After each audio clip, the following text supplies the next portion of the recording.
Welcome back, listeners, to another episode of the Inspired Writer Collective. I am your host today, Elizabeth, and I am joined here with Hannah, and she is going to be another one of our guest panelists at our upcoming Memoir Summit that you've heard us talking about on our previous episodes.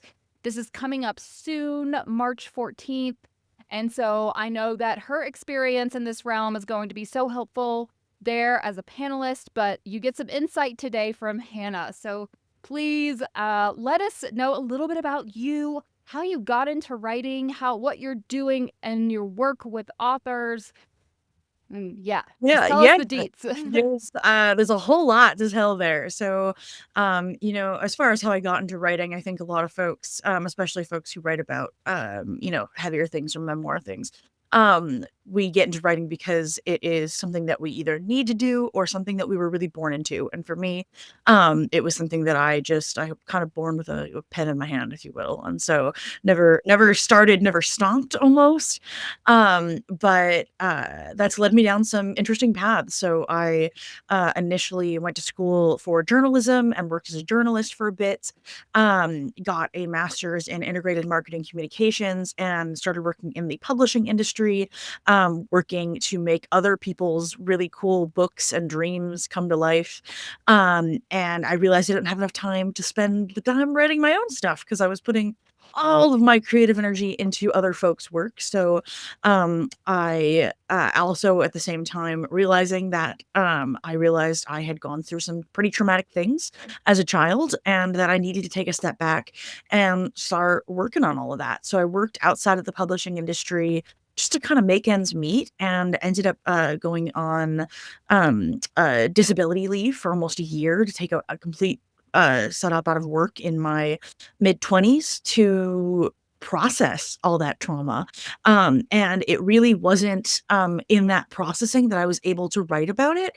But now that I have done a lot of that processing, I'm able to write about a lot of things. And um, as an academic who is also pursuing their PhD in gender and sexuality studies, my research focus is actually on trauma theory and trauma studies. And so for me, a lot of the writing about what's happened to me and a lot of the work I do with writers in writing their own story, in thinking about autoethnography. I'm actually teaching a class in autoethnography next semester at the university I work at. Very excited about that. And so a lot of that work comes from my own work of having to learn and excavate myself and to write the things I wanted to write. So I say that's the brief overview of my writing journeys. Yeah, I remember in our previous conversation, the one that I hold for all of our podcast guests, where, we just get to chat casually via Zoom, that we were really nerding out about some of the research stuff that you were finding and all the cool ways that you're applying this and helping people in a classroom setting too. Um, I wonder if you could spend just a minute or two telling us maybe some of the things we as a society misunderstand about trauma that you have a special insight to because this is your area of study. Yeah. So I think for me, the first thing, and this is really where the root of my dissertation starts to really take hold, is that we tend to think of trauma as this event that happened to someone. And we think of it as, perhaps a singular event. We're starting to understand, more complex trauma and how it can be multiple events or small things through over a span of many years. But we still tend to think of trauma as this thing that happened to someone. And we have an individual pathology about it's this individual person's experience. And yes, there are individualized ways of thinking about trauma and treating trauma. But when we think about trauma as an individualized wound that happened in the past, we miss a lot of the social and relational aspects of trauma that I find to be probably the most important when it comes to whether you're thinking about diagnostic studies, but also when you think about um, how we cope and how we care for those who have suffered trauma and those who, endure that trauma. How do we care for ourselves? How do we learn to cope? And if we don't think about trauma as something that's relational, something that happened between people or was caused between people or institutions or objects, then we don't think about how those people, institutions, and objects and other relations then impact and reconfigure that trauma. So I think trauma less this event that happens that bursts into the present and, takes over from a trigger, and more of an event that happened that continues to reconfigure the way that that individual and everything around them experiences each other and that relationality. So to bring that into, a little less heady theoretical speak, I think of that as, with the placement of the mug in the room on the table matters. And so when we think about trauma as, well, this thing happened to this person and they need to get over it, or they need to just do this one kind of therapy and that will solve it, we miss all the minute relational meaning opportunity for meaning making that happens between all of the objects and subjects in a room. So, would that mean, like, if someone like myself experienced an assault that had a power dynamic to it, would that mean that, like, that relationship of, like, a mismatched power would be something that you're talking about as something relationally that I need to explore versus just this one particular incident with this one particular person at this one particular time in my life because it's damaged the relationship that I have with that dynamic? Is that what you're saying? So that's a good starting place to start to thinking about the way that dynamic works. But I think also I want to break down the way we think about power, instead of it just being, that we think about power as a relational, that someone always has it and someone always does not. But in a lot of theory, especially theory rooted in Michel Foucault, who's a French theorist, thinking about the way in which power resides in all relationships. And so where that power comes from, it's not necessarily that it's given or taken, but that it is created in the nature of having a relationship. And so in that kind of instance where we think about, and of course my instance as well of childhood trauma has a power dynamic to it, not just in the idea that we are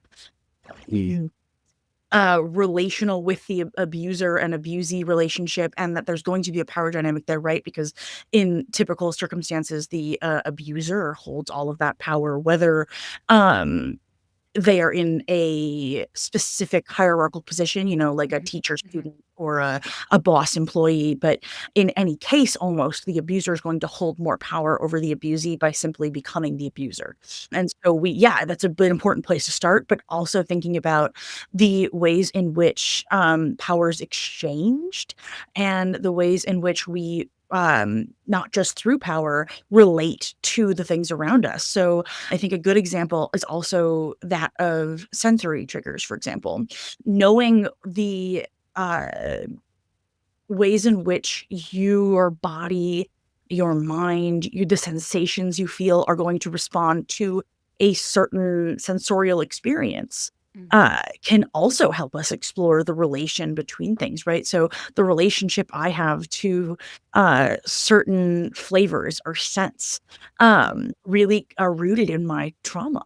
And so exploring that relationship, I think, is also an interesting point of inquiry for people who are recovering for or thinking analytically about their own trauma.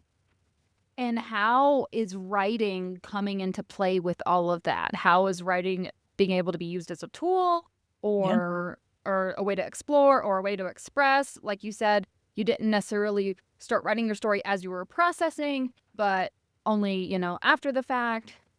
Yeah, I mean, I think that it's a different process for everyone. There certainly are successful narrative therapies that help people actually write through their trauma and, narrate a story that helps them feel empowered.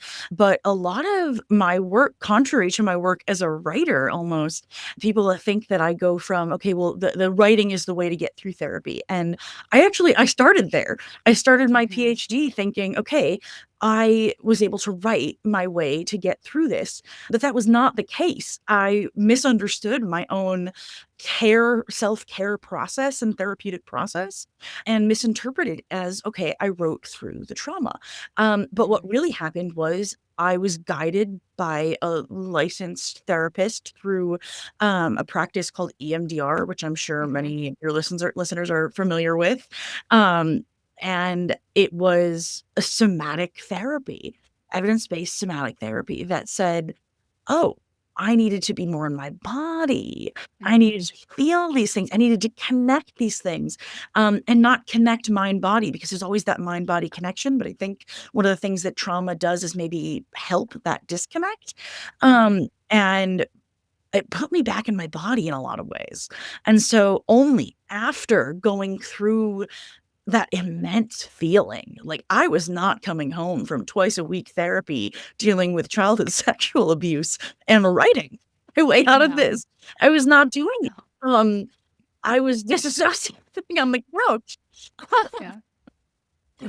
Excuse me. So, And we're only laughing because it's just the audacity of that idea that, like, that you after have going through something so grueling in a therapy setting, would you have any energy? If anyone's done EMDR, you know that you are just energetically wiped at the end. I mean, it's only a couple of minutes, but it is so taxing. You are rewiring your brain, and so it's literally. big work. It's big Yeah, work. and it is literally recarving those, and that's one of the things that I teach. So I also teach a class called Trauma and Childhood Adversity, and so I talk a lot about how not all childhood adversity is trauma, and Mhm. of course there's traumas that happen outside of childhood, so not all trauma is childhood adversity. And we talk about what those differences mean, but we also talk about the ways in which you actually can rewire your brain to think differently and your body to move differently and respond differently, and that everything mostly is habit and practice. There are very few things that you're just born into, and this is what you do. This is how you are. And so I find that, yeah, practice the idea that you would have written through after going to EMDR or any sort of intense therapy, comical. I Yeah. laugh because there's just no energy left. Okay, so I have a big question for you, and I did not prepare you for this question, but y- as we are talking, it seems to me like you are the one of the people to help me parse through this. I got an email a little bit ago from a listener of the podcast who was helping just brainstorm some ideas of the kind of content like she wanted to see, and her question was, how do you know you're ready to write your memoir? And that seemed like such a really big question, but especially from this trauma informed lens, I think you may be someone who could provide a little bit of insight into, like, when are you ready? Like, obviously, some things, and I've talked to other memoirists, some things are still triggering for me as I even do, like, not just when I wrote the initial, trauma story, but also as I've edited the book, as I've done a quick skim through the book, as I've, at all these different stages of the writing process, there have been moments that I've had to, you know, ground Mhm. myself again, do some deep breathing, grieve another layer of it. Um, and so I can't in good conscience say it's like after you're no longer triggered by any of it. But there's must be something I'm hoping maybe that we could provide the listeners with on this about when is it okay to start like peeling back those layers in a way where you're starting to write your story down with the future intention of sharing it. Obviously, in the messy first draft, you're not editing, you're not critiquing any of that, you're not making decisions about what you're going to share, what you're not going to share. But when are you ready to start that process? That is a really good question, and, you're right, a very big and messy question, right? That is, it's never going to be the same, it's never gonna look the same for every Mhm. person, and I think we all know that everyone's, path is going to look and feel different, but I think you touched on one of the ways in which I would say you're ready is when you can stop yourself and induce coping mechanisms that help you self-regulate. And so you are able to say, this is becoming really overwhelming. I can go do XYZ. I can go do a breathing exercise. I can go watch my comfort film. I can go have a cookie. I can, whatever it is you need to do. I can go do some yoga, right? Any of the things that you have developed coping mechanisms. Because I think that another thing that I would like to disrupt in the field of trauma theory and the way we think about trauma is this idea of wanting everyone to heal and thinking that healing is the goal. I want to go on my healing journey. I want to heal. And I think that healing obfuscates the way in which we actually must learn to understand and cope with our trauma, because I don't think you never actually heal the wound completely. There's always going to be some sort of scar tissue, I think, to use a medical metaphor. I have a cut on my finger, my rough ring finger, that is from well, it's no longer a cut now, it's a scar, and it's from stitches I got in my finger many years ago. And I think I had like 7 stitches in this tiny little slice because I used a serrated blade to cut a bagel, and then I thought I would wipe it off with a knife. And instead of turning the blade inward toward the towel I had resting in my hand, I had it outward. I slid it and I sliced my finger open. And I remember them saying how hard it was to stitch that up because it was meaty and messy, like a shark finger, um, because it was a Usually straight they're like, blade. I've had fat bulging out, they have to like cut and stuff. Yeah, I've had some Yeah, finger and they're like, "Oh, injuries that's," too. Yeah. but all these years later, I can feel a like Mm-hmm. the underside, and they said this when it happened, it may never heal back the same way. And so, yeah, I mean, I'm not bleeding. I've got skin there. Yeah. I can see the Functional. line though. Yeah. I can, yeah, the finger does everything it needs to do, but I can Mm-hmm. see the line and I can feel the meatiness underneath and I can feel the separation. And I think, oddly enough, this weird finger injury from over a decade ago was a really good analytical and anatomical, excuse me, metaphor for how we all experience trauma. Right? It happened, yes, and it's something that re-happens or re-experiences every day.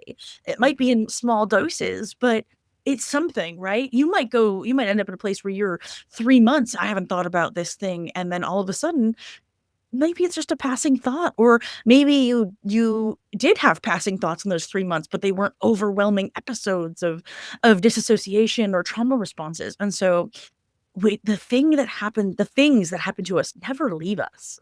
They become a part of us. And so I think to posit that we must heal or that we must go on a healing journey, I think is a bit of a misnomer when we talk about trauma. I don't think that, certainly I think some traumas are absolutely possible to heal, right? But I don't think healing should be the goal. And I think in an individualized, medicalized society that we've created, we've made healing like actionable progress that we can document the goal.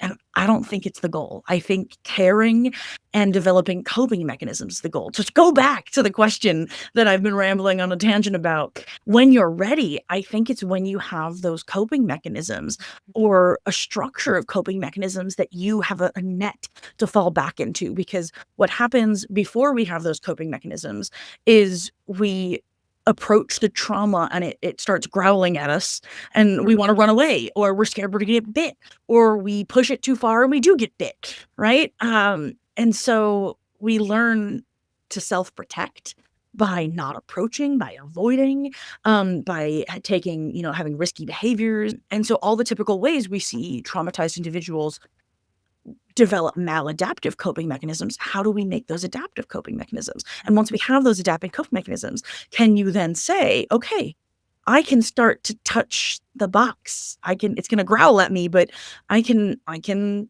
ease into this. And it gives you a place to say, okay, I'm going to take a little break. I'm going to come back in 10 minutes. And okay, I'm going to take a break. I'm going to come back tomorrow. But it gives you a place to start to notice and respect the way that you feel and validate the way that you feel to work through something, and then to be able to actually write through it. Because, I mean, it still hurts, right? It always still hurts. Yeah. Well, and you brought it to a great point where it's something I teach within my memoir master plan cohort is I provide them with a kind of outliner tool of how to write the hardest parts of their story, because everyone going through the memoir writing process is going to have a couple of scenes that they, want to put off, and that's fine.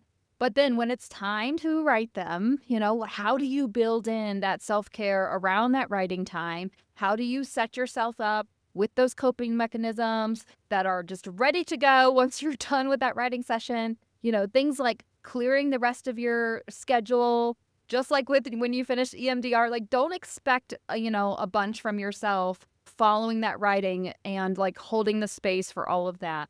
So that's, yeah, just one of the resources that I provide to the writers that I work with, in that group setting on memoir. I wonder if maybe we could transition into the work that you do with authors and the reason behind the Spilt Ink press that you've started, what that press encompasses, and what the like vision or mission is with that. Yeah, so I work with authors in a number of ways. The primary way is I am a publisher. I own Gordon Publishing Collective, which is very much collective, not company, for a reason. We are all about building up our authors throughout their careers, developing lifelong relationships with authors. We operate as a traditional press, but we are indie, so we're very small, and we really are looking for interesting, unique perspectives and stories, the voices that get shut out, especially out of the mainstream publishing industry. So, in Gordon Publishing Collective, we are a multi-imprint publisher. So we've got a variety of imprints publishing everything from children's middle grade through adult fiction and nonfiction. Launching our first adult nonfiction imprint this year, so that's exciting. But the imprint you mentioned, Spilt Ink Press, and so Spilt Ink Press was almost actually the entire company. It was almost just only what I did, but I have, like an octopus, my arms in many pots. And so I couldn't just focus on one thing. I blame the 88. Absolutely. I'll leave it at that. For those who know, you know. And so Spilt Ink Press was something that I conceived of in my very first publishing job, working as a book designer. And I wanted a place that was kind of like books for the black sheep, is what I envisioned. And if you go to spiltink.press, you will see our image as a black sheep. And for good reason, because it's kind of the thing that when I think I was maybe 20 years old designing books, I thought, that's really cool. And it came out of a blog I used to write called Sitting in Spilt Ink. And so this imprint is meant to uplift voices in literary, short story, in full-length novel, in memoir, in some cases maybe nonfiction, poetry, all kinds of medium, and take the stories that people feel compelled from their chest to say. And I say this because, well, whether it's fiction or poetry, or whether it is based on, real life experiences, or completely fictionalized, all of the books in that imprint and all of the books that will be acquired for that imprint are about the spilt ink in our lives. They're about the thing that happens when the dragon's tail knocks over the well of ink, or somebody knocks it off your desk, or the cat paws it away and says, I don't need that. No, inevitably at one point or another, the inkwell in our lives gets spilled by somebody else. And so what do we do with that? And not to say that, we have to heal from it, right? I'm not about that. But what do we do with it? If we just sit there and let the ink seep into the wood or seep into the carpet, there's no way. And there still might never be a way to get out. And even if there is, there's always going to be some residue, right? Trauma doesn't leave. And so I think inadvertently, at coming up with this spilt ink and the idea behind it, I was setting myself down understanding the path of trauma much more earlier than I ever thought. And so it's interesting for me to walk down the path of, when did I conceive this idea, and where I'm at now, and what it means to me now. What it meant to me then was pretty similar. I just didn't have the language to Yeah. explain it. I didn't have, you know, I didn't start the doctoral studies in trauma theory yet. So I didn't have the language to explain what I meant by this. But I meant that there's a material and discursive change when it comes to trauma. And you can scrub away at it and scrub away at it, but there's going to be some residue. And what do we do with the rest of it? And I I mean, hope. we've all held a pen before and had it bust on our hands, and we go to do Mhm. the initial washing, so it just doesn't spread everywhere, right? But it's still there and it stays there for repetitive washings. And so I really love that metaphor that you've captured in the naming of that. Thank you. Thank you. So yeah, so that's my little poetic Spilting Press. And so, yeah, we've had one author come out in Spilting Press thus far. Another will be coming out in March. That'll be, we have Mark McDonald with Between Two Seasons, and his sequel will be coming out in May. That'll be Some Sunny Day. And those are just beautiful stories of intergenerational friendship, dealing with loss and grief and those kinds of themes. So beautiful, beautiful fiction. And then Emily Mulcahy's got kind of a climate sci-fi. Um, Mm, little post-apocalyptic going on, somewhere between Stranger Things and The Last of Us, but in the future. love it. So that's going to be coming out mid to late March. So be on the lookout for those as well. But yeah, some really, really interesting authors and a lot of debut authors I'm getting to work with, which is really wonderful and really fun. And I just love getting to get to know brilliant, creative people who want to write impactful stories.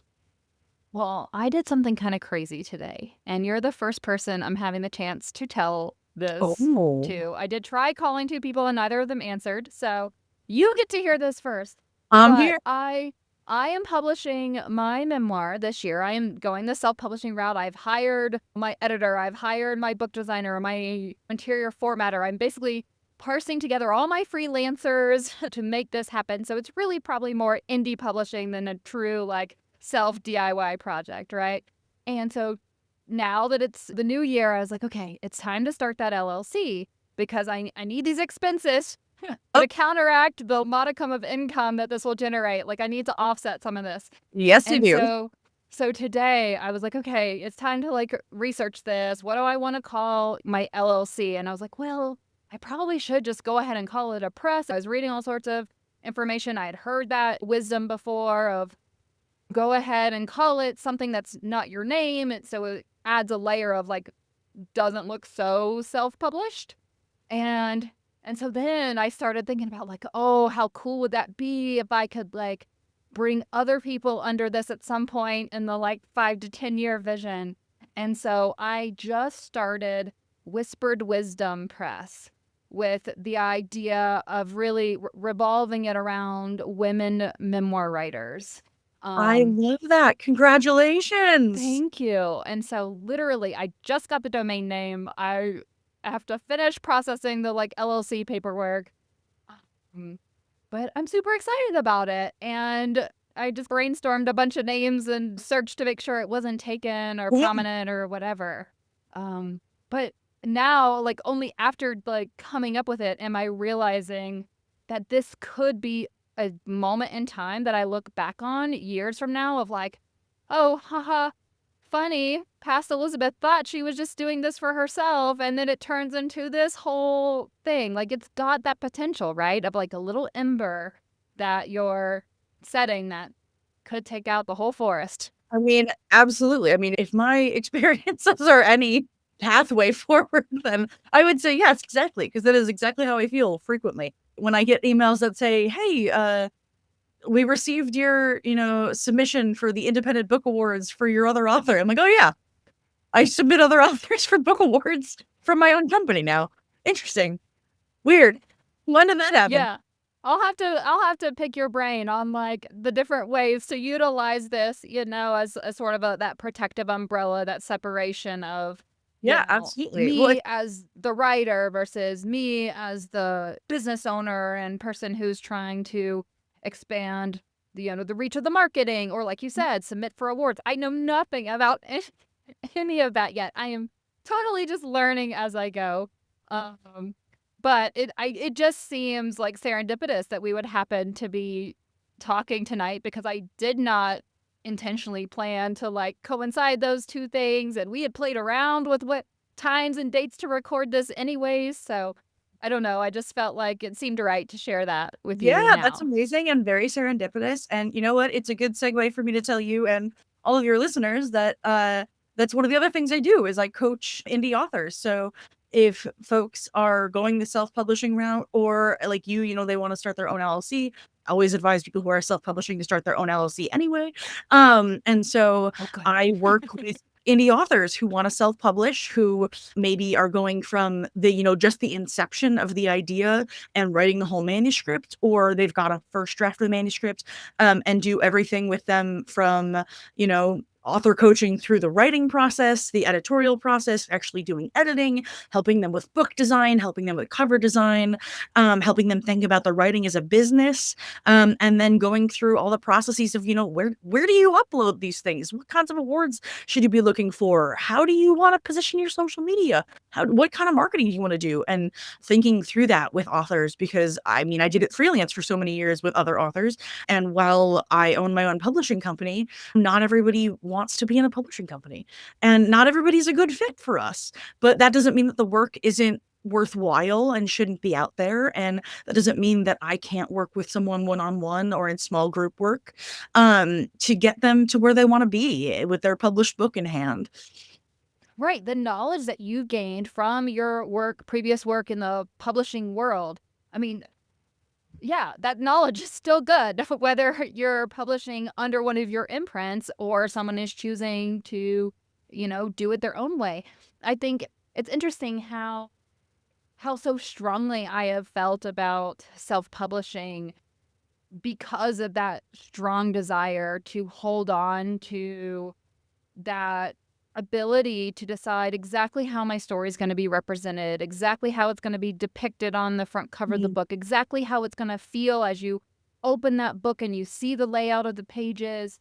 And it requires a lot of investment, of course. There's ways to totally DIY it. Like you can build your book cover in Canva and you can format there's plenty of programs that you can figure out and format your own book and it just depends what kind of vision you have for your book and what you're comfortable with and how much work you want to put in versus how much money you have to invest and it can be a real balance.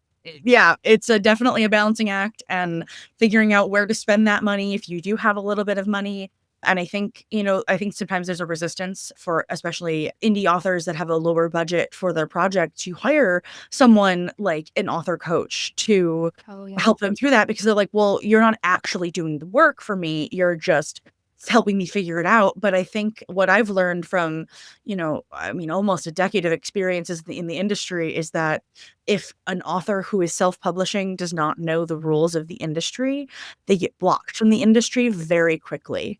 Because there are some telltale signs that booksellers will say, that looks self-published. I'm not stocking that. Or readers, even there's readers who have no experience in the publishing industry who I have heard say about books that looks self-published. I'm interested. Like, why is that here? And it's an unfortunate because it might be between those covers is wonderful prose, maybe beautiful poetry.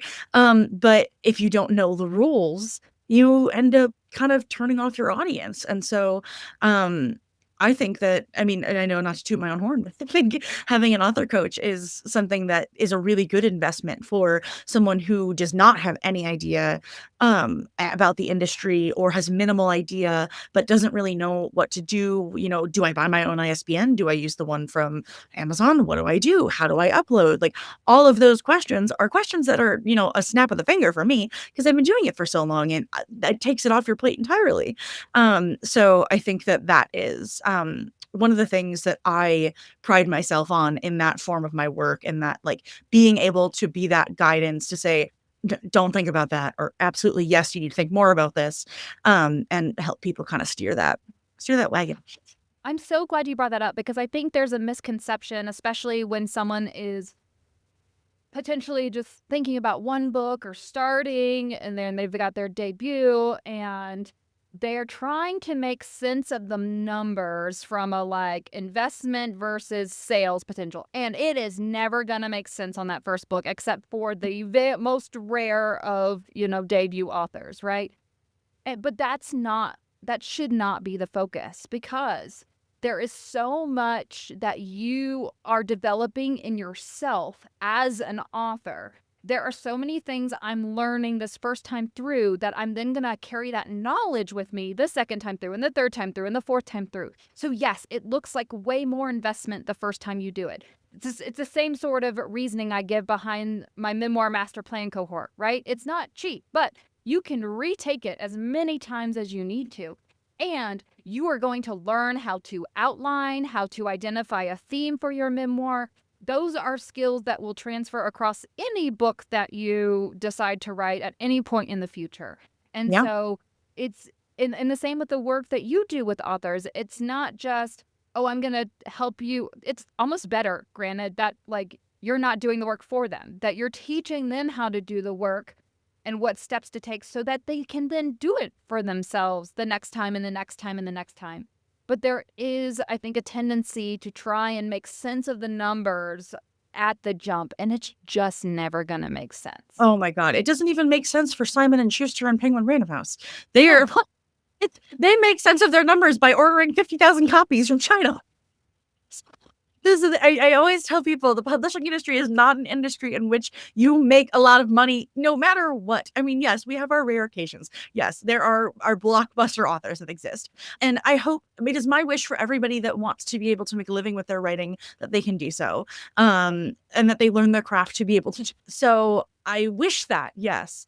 But to try and make the number, I mean, even when you're starting a publishing company, those numbers do not work for the first couple years. You gotta have some risk. You can't have risk aversion. You gotta have risk tolerance.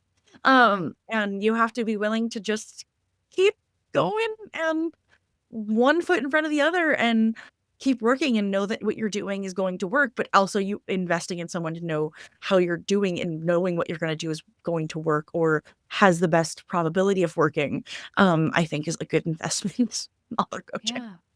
At the end of the day, you got to believe in your own story, right? Yeah. Like, because that is going to be the thing that's going to help you get up and do the marketing, put yourself out there, send those emails, go up to those indie bookstores and ask them to put your book on their shelf. I mean, that's just the way that, you have to keep going. And Yeah. all right. Well, thank you, Hannah, for being here with me today for this important conversation. We, of course, will have the links to all of your information and ways that authors can access you and ask and get more information about your offerings within the show notes. And if you have any final words of wisdom for an author at any point in the process who feels stuck, what would you advise? What would Keep be your showing up. advice? Oh, I love it. I love Keep it. It's showing up. hard, right? It's the hardest thing in anything in life, to go to the gym, to write, to get a doctoral degree, to anything. Keep Yeah, showing up. I love it. All right. Well, thank you, Hannah, and we'll look forward to spending more time with you at the upcoming Memoir Summit. Yes, thank you so much. It's been great, and I hope to hear from some folks.